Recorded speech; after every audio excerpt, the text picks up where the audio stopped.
Hello नमस्कार साथियों, स्वागत है आप सभी का टुडे रोजगार के इस यूट्यूब प्लेटफॉर्म पर। तो साथियों, हमने लैब असिस्टेंट के जियोग्राफी के लिए जो हमने बैच शुरू किया था उसकी पहली क्लास आपने उम्मीद करते हैं देख ली होगी। उस क्लास के अंदर हमने जो है जीरो लेवल से स्टार्टिंग की है और आपके एनसीईआरटी बैच जो आपके लैब असिस्टेंट के अंदर जियोग्राफी का जो पार्ट लगता है, जिसके अंदर जो आपकी 66 यूनिट है उसकी फर्स्ट यूनिट हम शुरू कर चुके हैं, जिसका आज पार्ट 2 रहने वाला है। तो उम्मीद करते हैं आपने पार्ट फर्स्ट देख लिया होगा। यदि आप पार्ट फर्स्ट नहीं देखते हैं तो ये आपके लिए है वो आपको समझने में थोड़ी दिक्कत हो सकती है। इसीलिए पहले पार्ट फर्स्ट को देखें और उसके बाद इस वीडियो को देखें तो आपके अच्छे प्रकार से समझ में आ जाएगा, क्योंकि हम कड़ी से कड़ी मिला करके आपको एनसीईआरटी को लाइन टू लाइन आपके जो लैब असिस्टेंट का जो सिलेबस है उसके अकॉर्डिंग हम पढ़ाने जा रहे हैं। तो चलिए वीडियो को आज के इस वीडियो को शुरू करते हैं और अपने इस पार्ट को कंटिन्यू करते हैं। तो प्यारे साथियों, पिछले वीडियो के अंदर हमने बात कर ली थी कि जो भूगोल क्या है, भूगोल हमें क्यों पढ़ना चाहिए, उन्हें जो प्रश्न जो पूछे गए थे और भूगोल शब्द किसने दिया था, इन सभी मुद्दों पर हमने पहले वीडियो के अंदर बात कर ली थी। आज के इस वीडियो के अंदर हम भूगोल की शाखाओं के बारे में बात करेंगे। भौगोलिक जो क्षेत्र है और किन किन से इनका संबंध रहता है और उनकी जो शाखाएं कौन कौन सी है, उन सभी का इस वीडियो के अंदर हम उन सभी शाखाओं के बारे में, उन सभी डिटेल्स के बारे में हम चर्चा करेंगे। और उम्मीद करते हैं आप क्लास को एंड तक देखेंगे, और यदि आप क्लास को एंड तक देखेंगे तो आपको पूरा जो एनसीईआरटी से रिलेटेड जो भी प्रश्न होता है वो सारा का सारा आपका क्या हो जाएगा, क्लियर हो जाएगा। तो चलिए आज के इस सेशन को शुरू करते हैं। तो उम्मीद करते हैं आप सभी एंड तक देखेंगे और अपने साथियों के साथ इस वीडियो को साझा कर दीजिएगा। जो भी छात्र लैब असिस्टेंट की तैयारी कर रहे हैं उन सभी के लिए ये वीडियो कारगर साबित होने वाला है। और एक बात और बता देते हैं, हमारी जो क्लासेज है वो आपको हर रोज़ जो 5 बजे आपको जो है आपको मिलने वाली है। शाम को 5 बजे आपको हर रोज़ क्लासें मिलेगी। कभी भी कोई भी क्लास मिस नहीं होगी, चाहे चाहे संडे हो चाहे मंडे हो, हर रोज़ क्लास आपको मिलने वाली है। तो चलिए वीडियो को शुरू करते हैं। तो साथियों, हमने जो है यहाँ तक हमने कल के वीडियो में कवर कर लिया था। आज के वीडियो में यहाँ से शुरू करते हैं कि प्रत्येक भौगोलिक तथ्य समय के साथ परिवर्तित होता रहता है, यानी प्रत्येक भौगोलिक जो तथ्य होता है वो समय के साथ क्या होता रहता है, चेंजेज होता रहता है, तथा समय के परिप्रेक्ष्य में उसकी व्याख्या की जा सकती है। और जिसके अंतर्गत बात करें तो भू आकृति होती है, जलवायु होता है, वनस्पति आर्थिक क्रियाएं इसके अंतर्गत सम्मिलित होती है, व्यवसाय एवं सांस्कृतिक विकास ने एक निश्चित ऐतिहासिक पथ का अनुसरण है वो किया है। अनेक भौगोलिक तत्व विभिन्न संस्थानों द्वारा एक विशेष समय पर निर्णय लेने की प्रक्रिया के प्रतिफल होते हैं। उदाहरणार्थ हम बात करते हैं कि किस प्रकार से इसको हम समझे, तो इसका एक उदाहरण दिया गया है कि अ स्थान जो है वो ब स्थान से 1500 किलोमीटर दूर है, जिसे विकल्प के रूप में ये भी कहा जा सकता है कि अ स्थान ब स्थान से 2 घंटा दूर है यदि यदि हवाई जहाज से यात्रा की जाए, लेकिन यही स्थान 17 घंटा दूर है यदि हम तीव्रगामी रेल से यात्रा की जाए। यानी रेल की और हवाई जहाज की तुलना की गई है, जिनके भौगोलिक क्षेत्र की जो है भौगोलिक क्षेत्र के अंतर्गत जो है यदि हम हवाई जहाज से यात्रा करेंगे तो उसी स्थान पर पहुंचने में 2 घंटे का समय लगेगा, और यदि हम जो रेल की यात्रा करेंगे तो उसी स्थान से उस स्थान पर पहुंचने में हमें 17 घंटे का समय लगेगा। ये क्या है, आपके भौगोलिक क्षेत्र के कारण है। ये जो परिवर्तन हमें देखने को मिला है वो इस भौगोलिक क्षेत्र के कारण ही देखने को मिला है। इसी कारण समय भौगोलिक अध्ययन के चतुर्थ आयाम के रूप में एक समाकल भाग माना जाता है। कृपया 3 अन्य आयामों का उल्लेख कीजिए। रेखा चित्र जो हम आपको आगे दिखाने वाले हैं 1.1 है, जिसके अंतर्गत विभिन्न प्राकृतिक एवं सामाजिक विज्ञानों से भूगोल का संबंध किस प्रकार से है उनको उसके अंदर क्या किया गया है, दिखाया गया है, चित्रित किया गया है। आगे बात करें भूगोल की शाखाएं, इसके अंतर्गत ये महत्वपूर्ण टॉपिक रहता है भूगोल की शाखाएं, जो कि निश्चित रूप से एग्जाम के अंदर प्रश्न पूछे जाते हैं। तो पुनः स्मरण हेतु कृपया चित्र 1.1 का अध्ययन करें। तो हम आपको 1.1 चित्र जो है उसको आगे हम दिखाने वाले हैं। इससे यह स्पष्ट प्रकट होता है कि भूगोल अध्ययन का एक अंतःशिक्षण विषय है। प्रत्येक विषय का अध्ययन कुछ उपागमों के अनुसार किया जाता है। इस दृष्टि से भूगोल के अध्ययन के दो प्रमुख उपागम है। कितने उपागम है भूगोल के? भूगोल के दो उपागम है, जो कि एक है विषय वस्तुगत उपागम, जिसे क्रमबद्ध उपागम के नाम से भी जाना जाता है, और एक है प्रादेशिक उपागम है। विषय वस्तुगत उपागम में जो है वो भूगोल का उपागम, वही भूगोल का उपागम है जो सामान्य भूगोल का होता है। ये उपागम एक जर्मन भूगोलवेता थे जिनका नाम था अलेक्जेंडर वॉन हम्बोल्ट, इनके द्वारा परिवर्तित जो है किया गया। जबकि प्रादेशिक भूगोल का जो विकास है वो हम्बोल्ट के समकालीन एक दूसरे जर्मन भूगोलवेता थे जिनका नाम था कार्ल रीटर, उनके द्वारा ये प्रतिपादित है वो किया गया। बात करते हैं विषय वस्तुगत उपागम क्या है। तो विषय वस्तुगत उपागम में एक तथ्य का पूरे विश्व स्तर पर जो है अध्ययन किया जाता है। यानी विषय वस्तुगत उपागम है उसके अंदर जो है जो भी तथ्य होता है उनका विश्व के स्तर पर अध्ययन किया जाता है। तत्पश्चात क्षेत्रीय स्वरूप के वर्गीकरण प्रकारों की पहचान की जाती है। पहले विश्व स्तर पर अध्ययन किया जाएगा, उसके बाद उसका क्षेत्रीय स्वरूप के अंदर वर्गीकृत प्रकार होते हैं उनकी पहचान की जाती है। उदाहरण के तौर पर यदि हम देखें कि यदि कोई प्राकृतिक वनस्पति के अध्ययन में रुचि रखता है तो वह सर्वप्रथम विश्व स्तर पर उसका अध्ययन किया जाएगा। फिर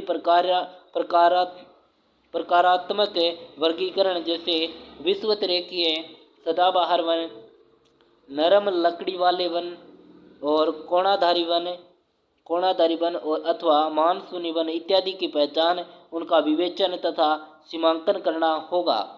प्रादेशिक भूगोल की मैं बात करूं तो इसके अंतर्गत प्रादेशिक उपागम में विश्व को विभिन्न पदानुक्रमिक स्तर के प्रदेशों में विभक्त किया जाता है और फिर एक विशेष प्रदेश में सभी भौगोलिक तथ्यों का अध्ययन किया जाता है। ये प्रदेश जो है प्राकृतिक, राजनीतिक या निर्दिष्टित प्रदेश हो सकते हैं। एक प्रदेश में तथ्यों का अध्ययन समग्रता से विविधता में एकता की खोज करते हुए किया जाता है और द्वैतवाद भूगोल की एक मुख्य विशेषता है।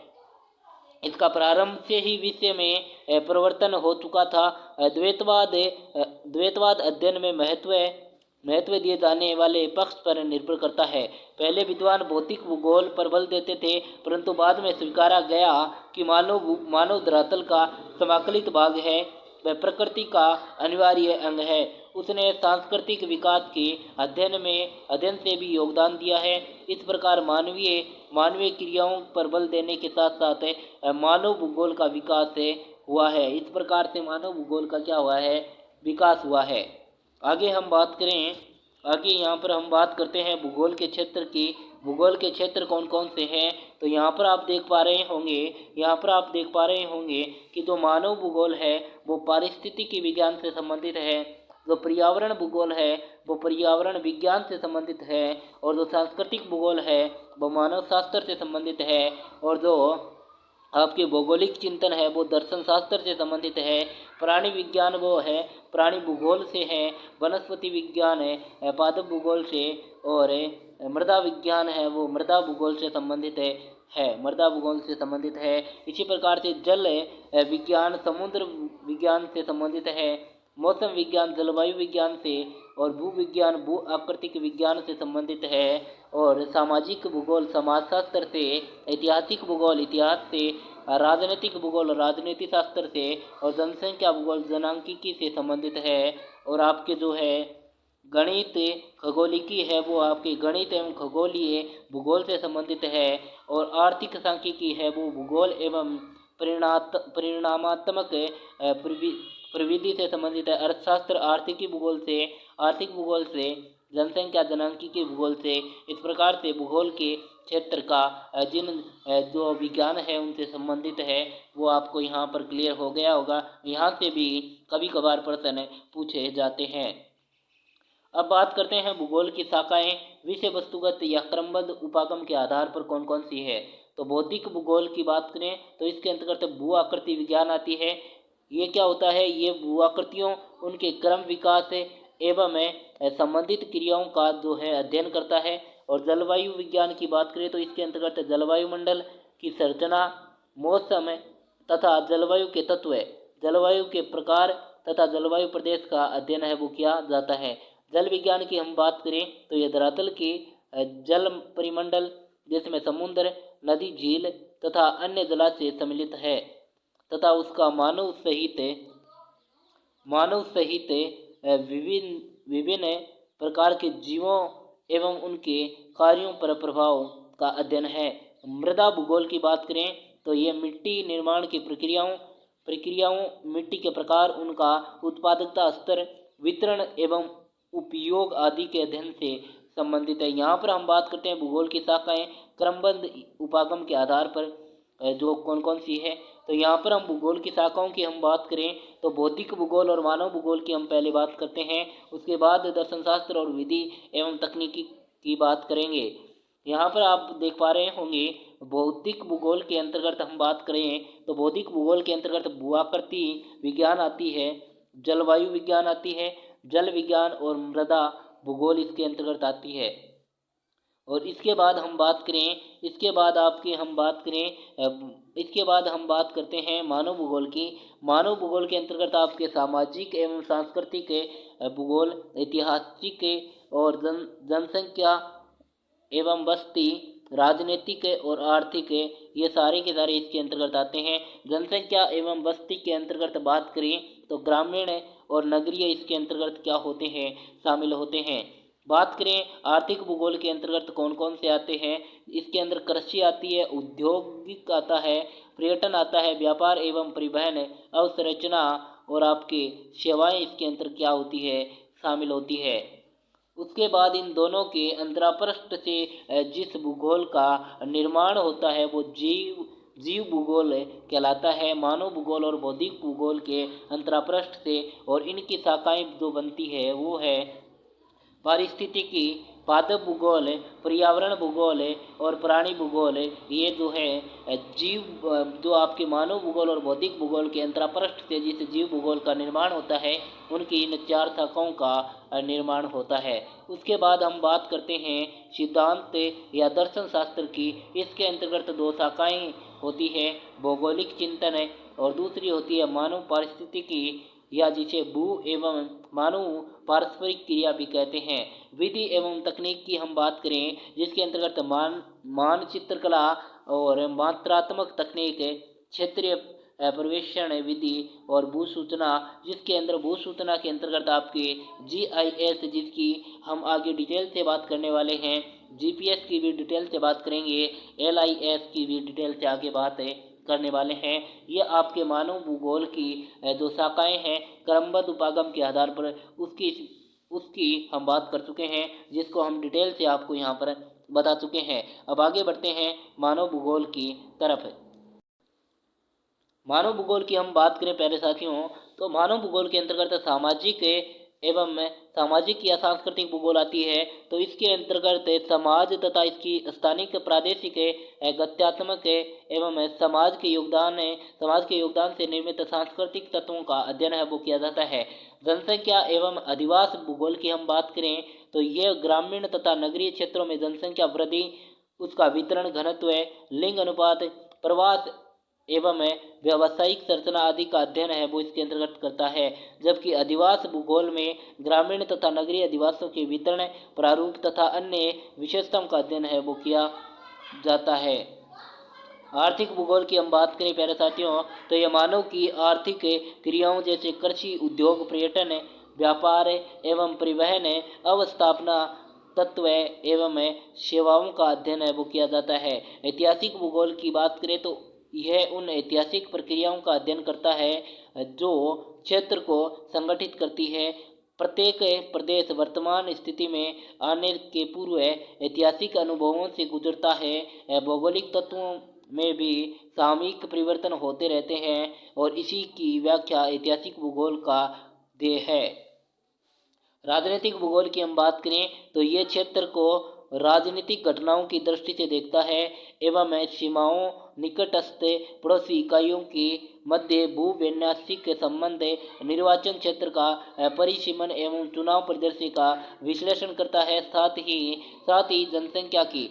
ही जनसंख्या के राजनीतिक व्यवहार को समझने के लिए सैद्धांतिक रूपरेखा विकसित करता है। ये आपके मानव भूगोल है जिसकी हम बात कर चुके हैं। अब हम बात करते हैं जीव भूगोल, जो कि आपके बौद्धिक और मानव भूगोल के अंतरापृष्ठ से जिसका निर्माण हुआ है। बौद्धिक भूगोल और मानव भूगोल के अंतरापृष्ठ के फलस्वरूप जीव भूगोल का अभ्युदय हुआ।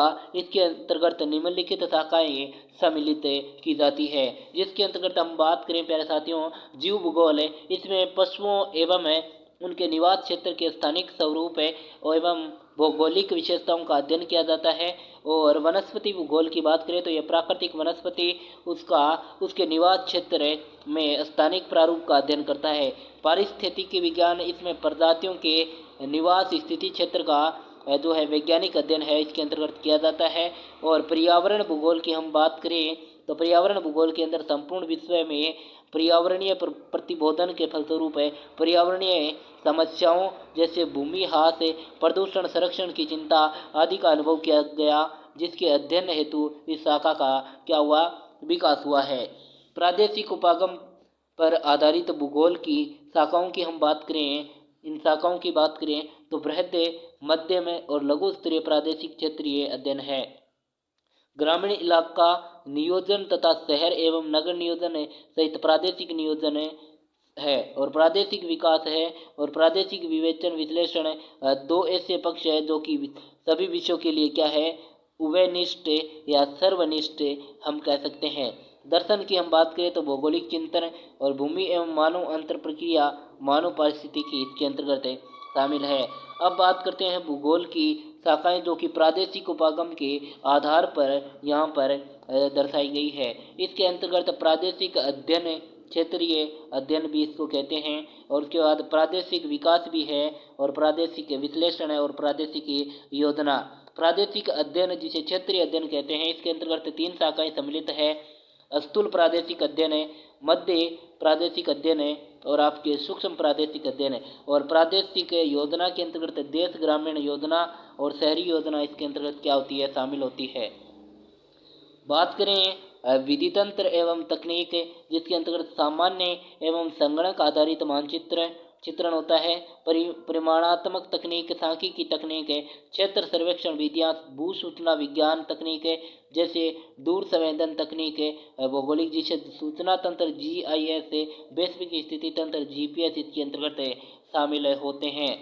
बात करें इसकी पूरी विस्तार से तो यहाँ पर भौगोलिक, यहाँ पर याद रखने की इतनी ही बात है, भौगोलिक सूचना तंत्र जिसे GIS के नाम से और वैश्विक स्थिति तंत्र जिसे GPS के नाम से जाना जाता है।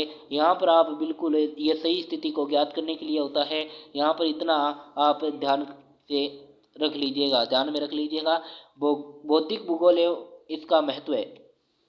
तो भौतिक भूगोल में भूमंडल, भू आकृतियाँ, प्रवाह, उच्चावच, वायुमंडल, इसकी बनावट, संरचना, तत्व एवं मौसम तथा जलवायु, तापक्रम, वायुदाब, वायु वर्षा, जलवायु के प्रकार इत्यादि इसके अंतर्गत शामिल होते हैं।